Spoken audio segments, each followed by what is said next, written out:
In the center of the Grey Wind tribe's open clearing, Nadira knelt, her wrists bound by coarse rope, blood dripping onto the red sand. She was so tall that the rope stretched to its limit, almost ready to snap a towering figure. 7 feet tall. Her body carved with muscle like stone, yet her eyes were filled with the fear of someone far too familiar with pain. 3 seasoned warriors approached, heavy wooden clubs in hand. One of them struck her back. Thud! Nadira only clenched her teeth, her posture unshaken. Her silence made them even angrier. The Grey Wind chieftain stepped forward, his gaze as cold as dying embers. You are a bad omen. Too big. Too strong. No man wants a female like you, he shouted for the entire tribe to hear. Keeping you here will only bring us misfortune. A woman threw a tattered bundle into Nadira's face, just a few scraps of cloth and a piece of dried meat as hard as stone. Go. The tribe cannot feed something like you. Nadira stood up, towering above them all, but no one saw the single tear sliding down her cheek. She did not fight back. She did not beg. She only stared at those who once called themselves her family with hollow eyes, as if her soul had long since slipped away. As she stepped beyond the village's border, frost and snow clung to her enormous bare feet. No one called out. No one said goodbye. Only the cold beat of the ceremonial drum echoed behind her like a solemn decree. You do not belong here anymore. That night, Nadira slept in an abandoned stable, clutching the last few coins she had left, the only remnants of a warrior cast out by the world. 2 days after being cast out, Nadira trudged along the dirt road leading into the town of Pine Creek. The wind lashed her face, and frost clung to her broad shoulders. Each step tore at the wounds on her back, but she kept her posture straight, a habit ingrained in her as an Apache warrior. No matter how deeply she had been rejected, she stood outside a small general store, her hands trembling as she pulled out the last 3 coins she had, barely enough. Begged from the farm she had passed through. Just a bit of cornmeal and a piece of dried meat would keep her going for a few more days. A sudden gust of wind swept through. Whoosh! The coins were ripped from her fingers, tumbling across the dusty street like the last pieces of hope fleeing her grasp. Nadira lunged after them, but her long legs and massive frame made her clumsy in the narrow street. She dropped to her knees, trying to grab 1 coin, but her fingers shook too much from hunger. Then, another hand reached it first. When Nadira looked up, standing before her was a tall, solid man, with tousled dark brown hair stirred by the wind. Jonas Hale, a long-haul freighter, calm, faced with sharp eyes, silently placed each coin back into her hand. His voice was deep, warm, and free of pity. No wind today seems willing to let a coin stay in your hand. Nadira stared at him, her brown eyes filled with suspicion. In a place like this, a towering Apache woman like her usually drew only fear or contempt. But Jonas did not flinch. He looked at the bruises on her wrists, the tear at her shoulder, her threadbare clothes. You're shaking, he said softly, not judging, just making a simple observation, like a man more used to watching the sky than watching people. She scrambled to her feet, instinctively pulling herself inward, like she always did when people stared. I'm fine. I'll be on my way. Jonas shook his head. I've got a room nearby, clean bed, lock on the door. You could rest there a few nights. Nadira stepped back, her voice edged with a warrior's caution. Why would you do that? You don't know who I am. Jonas replied without blinking. I know enough. You need shelter. And I've got it. Amid the howling wind sweeping through the small street, his words felt like a lifeline reaching out to someone sinking beneath frozen depths. Nadira looked around, some curious eyes, a few hateful glares. She gripped the coins tighter, her breath heavy. Never in her life had someone offered her shelter without conditions or contempt. Finally, Nadira gave a faint nod, a trembling nod from someone who had not been allowed to trust in a very long time. Jonas tilted his head slightly. Come on. Snow's about to fall, and for the first time in years, Nadira followed someone not because she was driven out, but because she was invited. The room Jonas spoke of sat apart from the town, beyond a grove of snow-covered cottonwood trees. His wooden cabin was simple yet sturdy, with the faint scent of pine and wood smoke lingering in the cold air. When Nadira stepped inside, her head nearly touched the ceiling beams, But Jonas simply smiled, showing no fear like so many others had. "Get some rest," he said. "I'll make some soup." Nadira gave a small nod. The clean mattress unsettled her. She had never had a bed of her own. When Jonas returned with a bowl of hot soup, she was still sitting upright, back straight, as if waiting for interrogation. Jonas set the bowl in front of her. "Go ahead. No one's going to take it from you." Just a few words, but they brought a single tear to Nadira's eye, one she quickly wiped away. The next day, Jonas went to work while Nadira stayed behind and swept the yard, chopped wood, and repaired the roof of the stable. When he returned, he found her standing on the rooftop, her long legs balancing with ease, muscular arms lifting a heavy plank as if it were a branch. Jonas looked up and chuckled softly. "You're doing more than I ever do," Nadira answered quietly, eyes still on her task. "I don't want to be idle. I'm afraid I'll be sent away." Jonas rested his hands on his hips and looked at her, firm but warm. "I don't send people away just for trying to survive." That made Nadira pause for a few seconds, as if unsure where to store those words inside her heart. That evening, they ate at the same table. Nadira sat at the very edge of the wooden bench, afraid it might break under her weight. Jonas noticed and said, "That bench is solid. You can sit easy." Nadira let out a faint breath and, for the first time, sat down fully. Jonas glanced at the fading bruises along her arm. "What did they do to you?" Nadira was silent for a long moment, then replied, her voice steady, sharp like ground steel. "They said I was a bad sign. That my body brought misfortune to the tribe." Jonas leaned on the table with his elbow, looking directly at her. "I see only one bad thing." Nadira looked up. "It's bad for them to have lost someone like you." Those words made her turn away, but her broad shoulders trembled slightly. A more honest response than any smile could offer. A few days later, while Nadira was walking past the saloon to buy salt, a group of drunk men started laughing, whistling, and calling her Apache freak. Just then, Jonas appeared, still holding his horse's lead rope, eyes darkening. "Shut your mouths. No one here speaks filth about her." No one dared argue. Jonas did not raise his voice, but his tone was sharp as a freshly honed axe. Nadira stood behind him, and for the first time in her life, she felt it. Someone was standing up for her. That night, Pine Creek lay under the steady rhythm of rain, tapping against the wooden roof, like the slow, cold beat of a lonely heart. Jonas stoked the fire in the stove, the golden glow casting warmth across the walls, but Nadira sat at the edge of the room, knees pulled tightly to her chest, as if trying to shrink her towering frame down to half its size. Even the large blanket could not fully cover her broad shoulders, or the scars that crisscrossed her skin. Jonas walked over and added more wood to the fire, then asked gently, "Why are you sitting so far away?"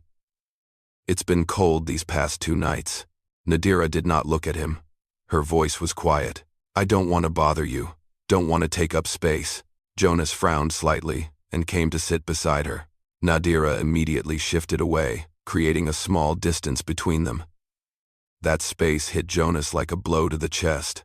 "Nadira," he said softly, "why do you keep pulling away from me?" Silence. Only the rain and wind outside answered.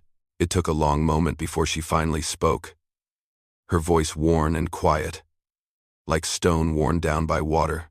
"I've been sent away before. For being too big, too different. It happens everywhere. I'm just a burden. If I get too close, people get tired and push me out." Jonas turned to her, watching her closely.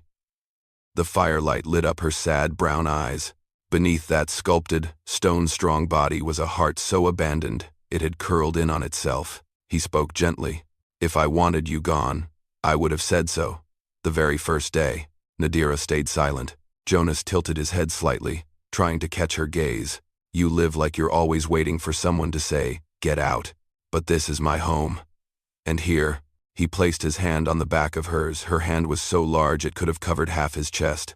Nadira flinched slightly, but she did not pull away. "No one says that to you. Not here. Not ever." Nadira blinked quickly, as if holding something back. She tried to smile, but the corners of her lips trembled. "You don't understand.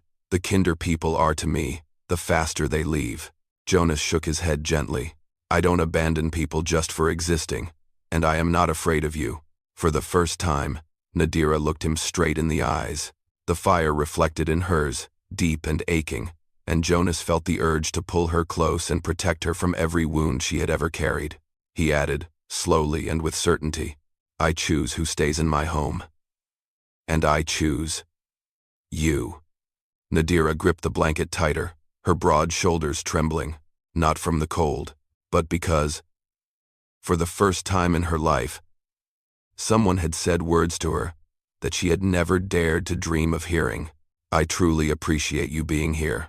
If this story brings back memories of dusty red afternoons, of hoofbeats echoing through your chest, consider subscribing to my channel, so that every day we can sit together once more, and I'll tell you another tale from the West." In the days after the long rain, Pine Creek lay beneath a soft layer of mist. Every morning, Jonas rose early to haul freight, and Nadira helped him load sacks of flour, drag wooden crates, and rebuild the stable fence. With her natural strength, she lifted a log that usually took 2 grown men to move, barely breaking a sweat. Jonas stood nearby, hands on his hips, half laughing. "You've got this place running twice as fast." Nadira turned away, hiding the blush rising in her chest. Not from being praised for her strength, she was used to that. What shook her heart was the way Jonas spoke to her like a real woman. Not a monster. Not some cursed thing cast out by a tribe. That night, the rain returned. Jonas sat by the fire, repairing an old saddle. Nadira sat a few steps away, stitching a tear in her shirt. The firelight traced the curve of muscle along her arms, casting a warm glow over everything in the room. Jonas looked up just in time to see her wince. She had pulled the thread too hard and pricked her finger. He set the saddle aside and walked over. "Let me see your hand." Nadira shook her head. "It's just a scratch." Jonas did not listen. He gently took her hand so large it nearly swallowed his own and turned it toward the light to see the wound. "You always bear the pain alone." Nadira looked down, her voice smaller than usual. "I'm used to it." Jonas lifted her chin softly with 2 fingers, making her meet his eyes. "You don't have to be used to loneliness here." The words froze her in place. Her chest tightened, her breath deepened, and when Jonas leaned closer, she did not move away. The kiss came slowly, not rushed, but striking like thunder rolling across an empty prairie. Nadira trembled slightly, her powerful hands resting on Jonas's shoulders, afraid to grip too tightly in case she hurt him. Jonas whispered, "You don't have to make yourself smaller for me." Nadira leaned her forehead to his, her voice steady but trembling, the voice of a warrior choosing to trust a man. "Give your life to me. You are a good man." That single line was like flame to dry kindling, burning away every last bit of distance between them. Jonas pulled her into his arms. His body was nearly engulfed by hers, but he was not afraid. He only murmured, "If that's what you want, then it's what I want too." Outside, the rain kept falling. Inside the small cabin, 2 people who had once lived in silence and solitude had finally found the place they belonged, wrapped in each other's arms. Rumors in town spread as fast as wind across the prairie. People whispered about the man living with an Apache girl as tall as a house beam. Some were curious, others mocked, and a few outright sneered. Every time Nadira walked through the streets, eyes followed her, half intrigued, half cruel. One morning, Jonas was hauling freight into the center of Pine Creek. Nadira sat beside him on the wagon seat. Even wrapped in a loose cloak, she stood out like a mountain rising from the plains. She kept her head down, trying to make herself smaller. But at 7 feet tall, about 2.1 meters, there was no hiding from anyone's gaze. When Jonas stopped in front of the saloon to deliver a barrel of beer, a group of drunk men started jeering. One of them, face flushed red with liquor, raised his mug at her and slurred, "Hey, Apache freak, how much meat does it take to feed you? Or does good old Jonas pay you in cows from the whole damn barn?" The others burst into laughter. Nadira clenched her fists. Jonas had just stepped away from the wagon when the laughter hit his ears.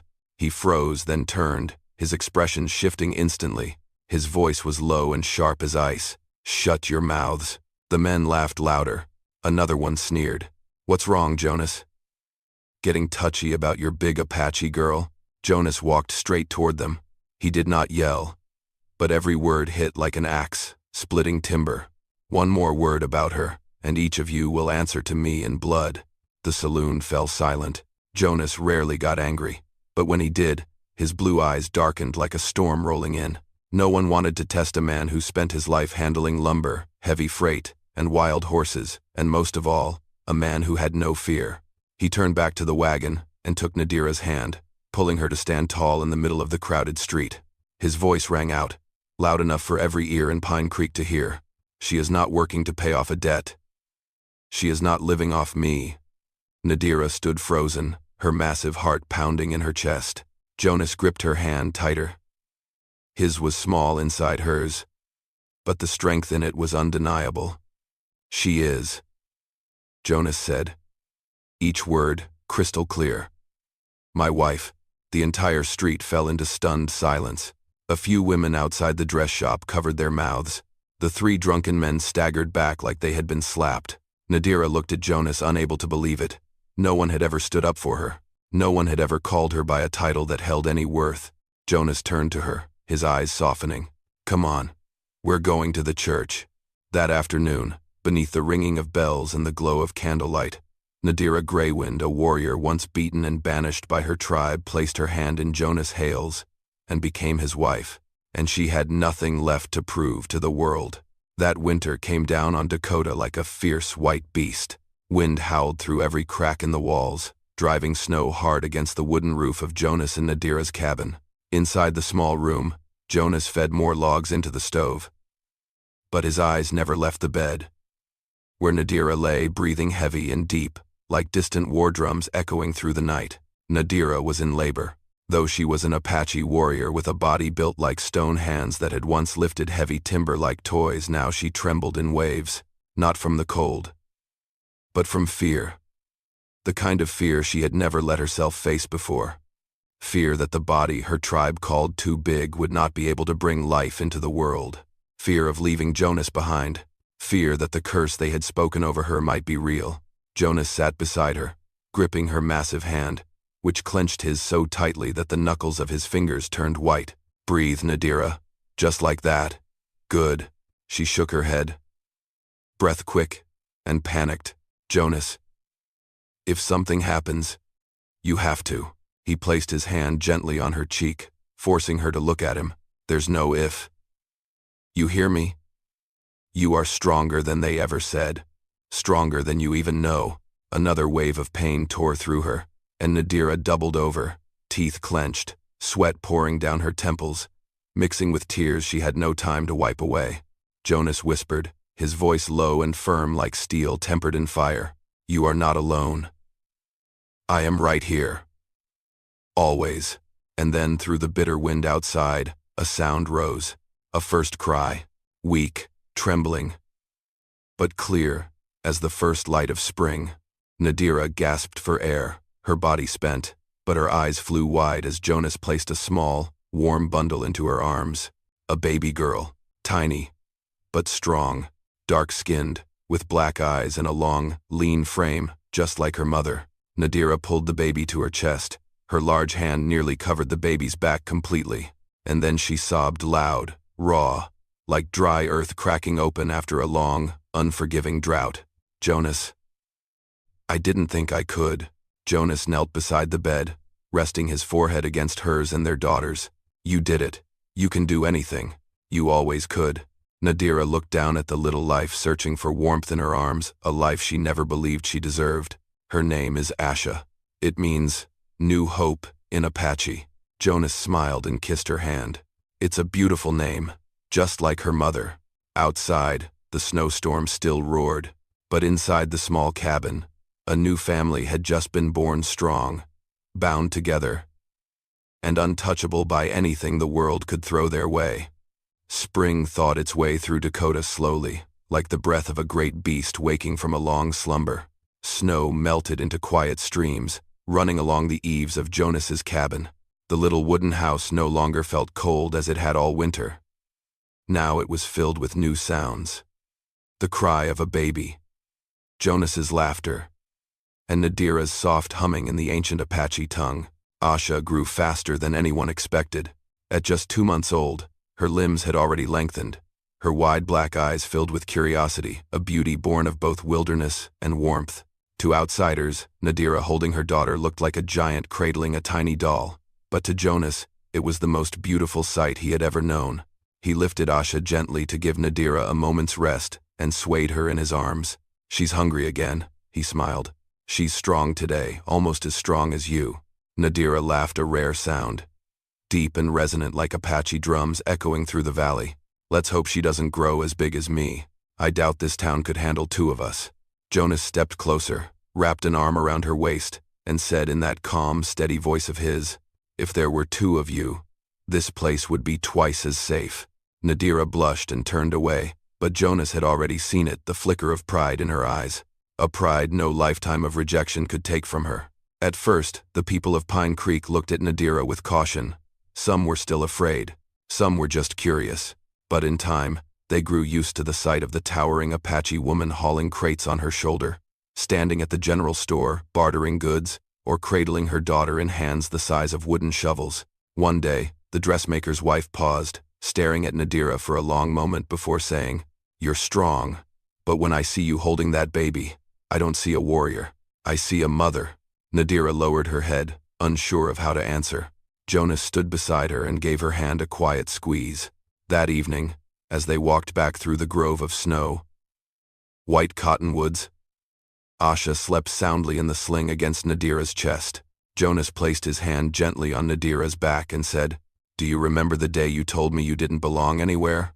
Nadira said nothing. The wind stirred the cotton blossoms like drifting clouds. "You belong where you are loved." His voice was steady, just as it had always been when he spoke to her. "And you belong home with me." With Asha. Nadira looked down at her sleeping daughter. She no longer saw a warrior cast out by her tribe, no longer saw a cursed omen. She no longer saw loneliness. She saw family. She saw a home. She saw a future no one could take from her. And for the first time in her life, Nadira whispered, voice trembling not from fear, but from joy, "At last, I am where I belong." Dear friends, love does not choose the strong or the weak. It is not measured by size or blood. It finds its way to two people who once believed they were unworthy, and binds them together with the simplest of things. A look free of judgment. A hand offered before the other can fall. Love is when we find a home in someone's heart, even after the world has shut every door. And for Nadira and Jonas, love became their quiet salvation, steady, unshakable, and stronger than any storm the prairie could ever bring. It has been a joy to share this story with you, wherever you are in the world. I hope you are safe, at peace, and deeply happy. I love you, my dear audience of Wild West storytelling. Let me know what you thought of this story in the comments below. Type the number 1 if this story moved you, and do not forget to subscribe to the channel for more unforgettable tales from the Wild West.